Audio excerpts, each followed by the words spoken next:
Naglabas na ng saloobin ang aktres na si Ann Curtis sa kanyang social media hinggil sa naging pahayag sa kanya ni Quezon City Representative Bong Suntay. Narito ang ulat. Nagsalita na ang actress-host Ann Curtis sa mga inappropriate remarks ni Quezon City 4th District Representative Bong Suntay.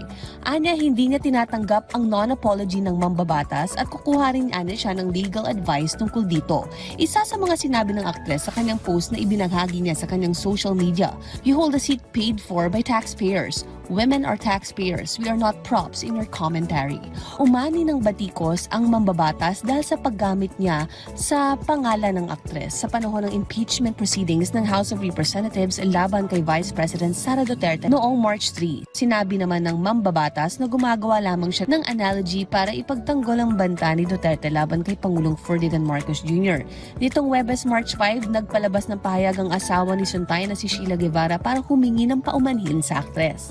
Anya, to Ann Curtis and family, I am deeply sorry. No woman would ever be spoken that way.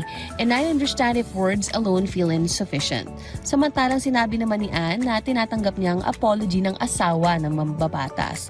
Anya, because as a wife and a mother myself, I know exactly what she must be feeling. That particular kind of embarrassment, that helplessness, that quiet grief of watching someone choose so poorly in public.